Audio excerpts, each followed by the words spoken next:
Hello, everyone. Welcome back to the Happy Station. It's a very interesting life being an English teacher, and I'll tell you why. Well, sometimes people ask me things. One of the main questions I get asked a lot is, hey, what do you do for a living? Usually, I answer that by saying, well, I'm a teacher. But sometimes that doesn't really give them enough information, So what happens is they say, what do you do for a living? Or what's your job? And I say, I'm a teacher. And then, of course, the question comes, really? Oh, my sister's a teacher, or my cousin's a teacher, or whatever. Where do you teach? And this is where the conversation gets a little bit technical.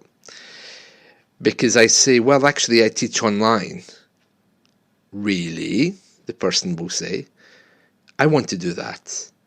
You mean to say you spend all your time at home teaching people? I said, yeah, well, I want to do that. How can I do that?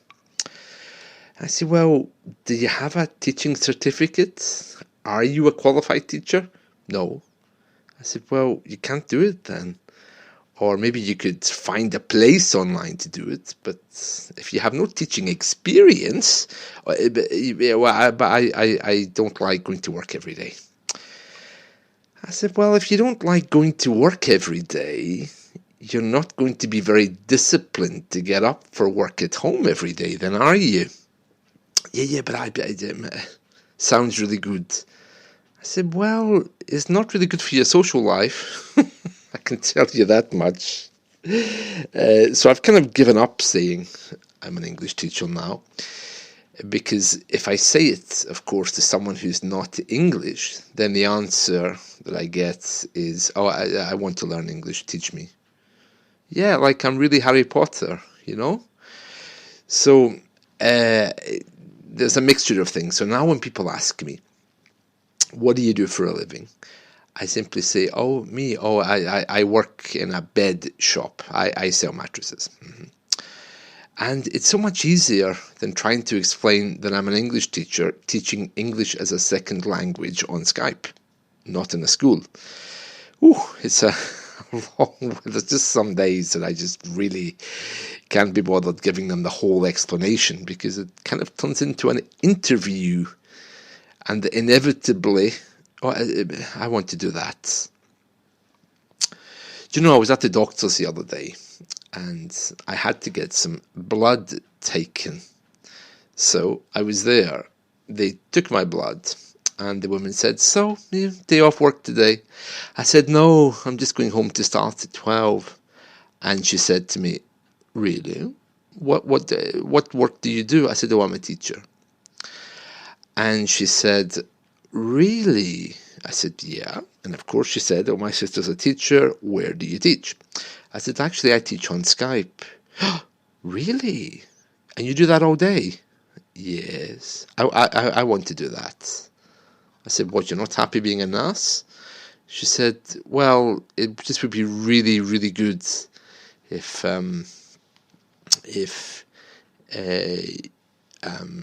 I didn't have to do this every day, because I want to have a life. I said, well, working from home isn't going to give you a life. In fact, working from home probably means you'll get no exercise. And we had a big long discussion while she was draining my blood from my arm. But anyway, I just wanted to share that with you. Actually, I really want to talk to you now about the subject of contractions. This is another question that I get asked in my capacity as an English teacher, and I thought it would be really good just to spend a few moments going over it. So, someone asked me the other day, they said, do you know about contractions? I said, well, not really. I said, I know that women get them when they're pregnant, And the person said, no, I mean English language contractions. I said, oh, yeah, of course. Because contraction is what we say, the name we give to those pains that women get before they give birth.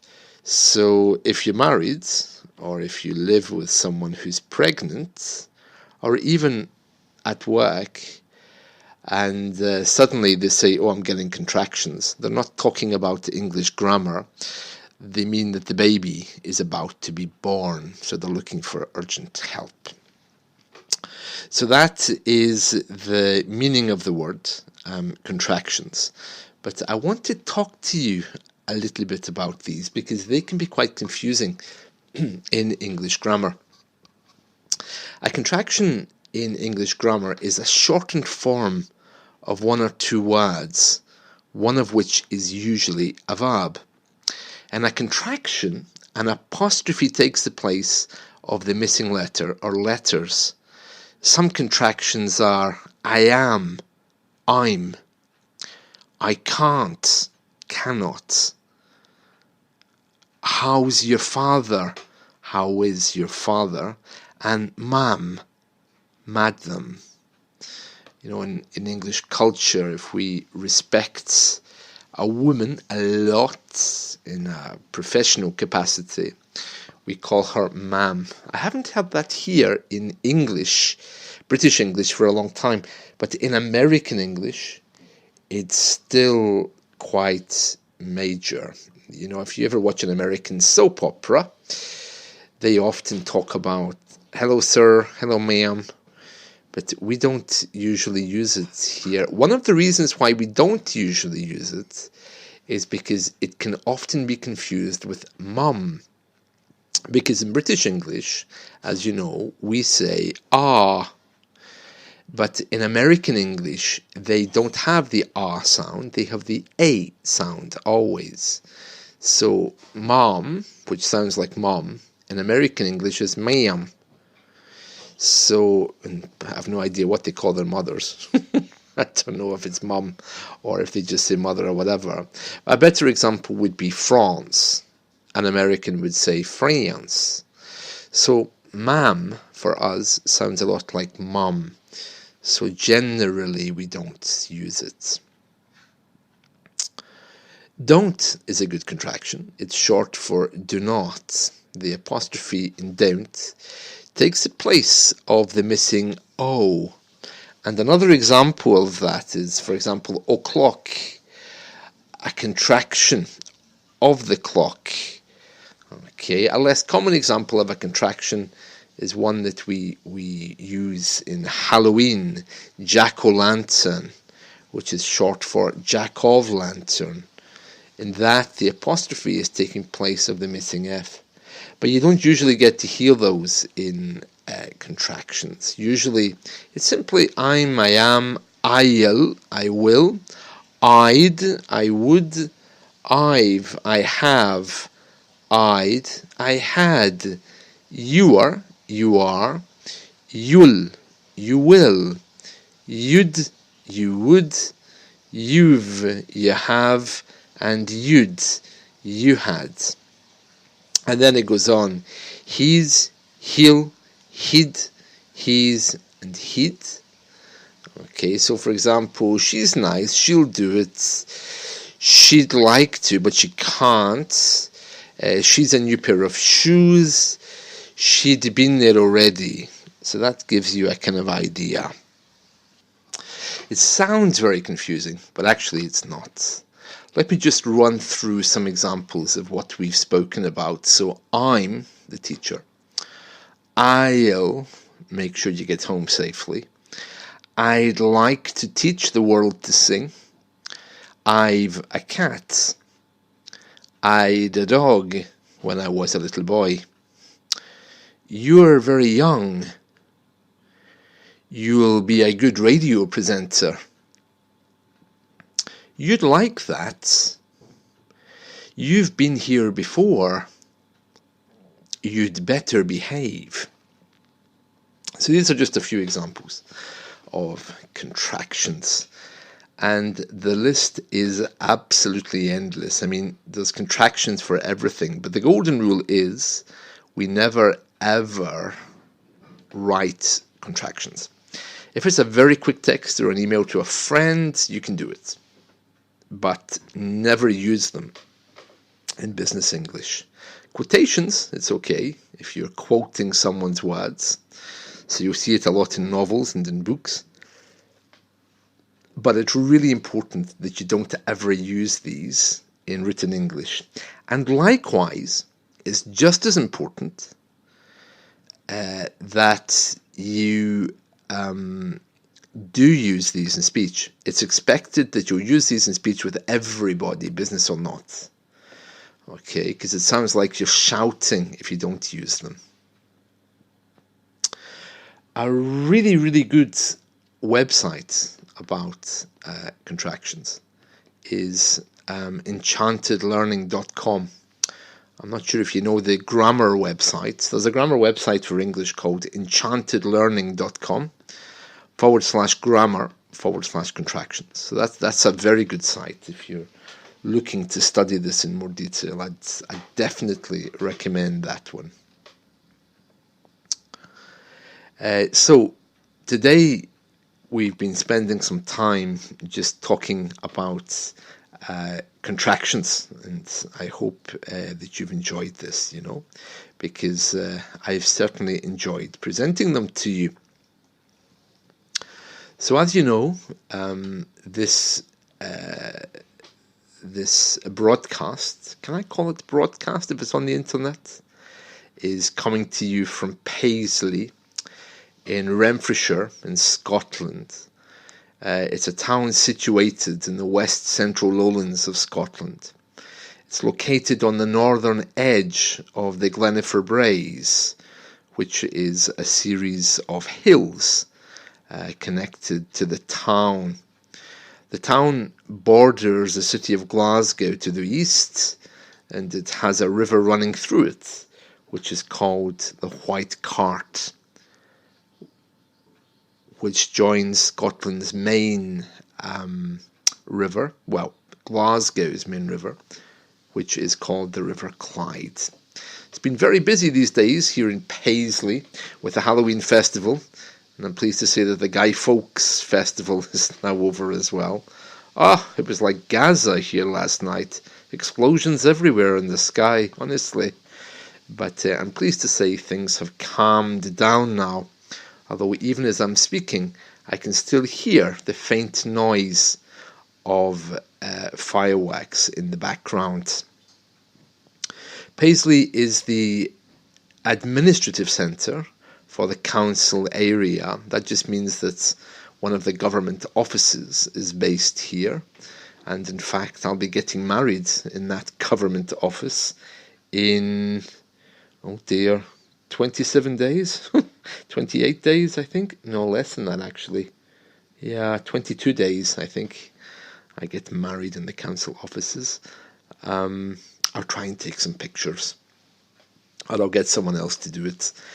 Anyway, the administrative centre for the Renfrewshire Council area, and it's the largest town in the historic county of the same name. That's Renfrewshire.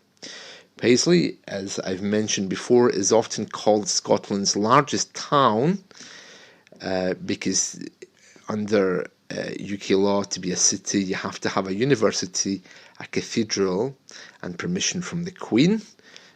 Paisley has two of those, but it doesn't have permission.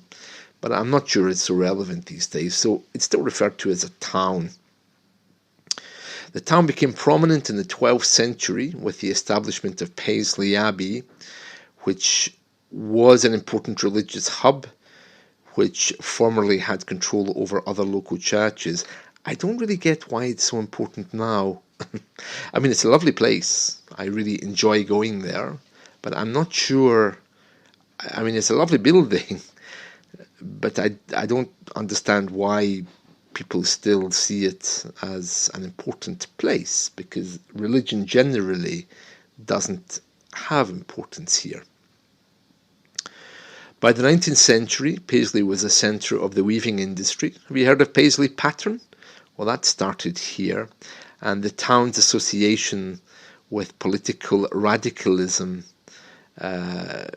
also were highlighted during its history, with weaving being one of its main industries. And weavers were striking in 1820. As of 1993, all of Paisley's mills closed, although they are remembered. I think there's a number of museums which have been opened to commemorate them. So that tells you a little bit about Paisley's early history. I'll tell you about witch trials on a separate broadcast, or maybe even later today if you're listening. But there's a lot of things to tell you about Paisley, including the witch trials, the Industrial Revolution, economic hardship, the Second World War, and what it's like today, because the council are really trying hard to make the place nice. Many, many famous people came from Paisley, and I want to tell you about those as well. I don't know many of these names, so I'm only going to tell you the ones that I do know. Okay, so Tom Conti is associated with Paisley. I don't know why, but I do know he's an actor. He has some association to the town. Who else? I think President Reagan's great-grandparents were married here. Jerry Rafferty was born here, the musician. So was Kelly Marie. She sang Feels Like I'm in Love. David Tennant, Doctor Who, came from here as well. Some famous politicians came from here. Let's see, who else? Archibald Barr, scientific engineer. John Glassford, who was a tobacco lord. Patrick Hutchison. Apparently he was a very serious Presbyterian. Jimmy Kinnon, the founder of Narcotics Anonymous, came from Paisley. I could comment on that, but I'm not going to say anything. Of course, Robert II came from Paisley as well. I think his grave's in Paisley Abbey, or his daughter's grave is in Paisley Abbey. The man who invented PIN numbers and the automated cash machine, he came from Paisley as well. Kenneth McKellar, the singer, I think I mentioned before, he came from Paisley too. Paisley has one local daily newspaper, the Paisley Daily Express, which is owned by the Trinity Mirror Group. We've had loads of radio stations before this one. I think we have one at the moment in the university, which is an FM radio station. But we do also have another weekly paper called the Paisley Gazette. Well, that's a little bit about Paisley, so I hope you enjoyed that. And I'm looking forward to talking to you all again soon, and maybe I can tell you a little bit more. I've no idea why Paisley is twinned with Germany, the town called Firth, and Saxe in Denmark? I have no idea. Isn't it strange how they twin towns, don't they? They basically take two towns in different countries and they try to put them together.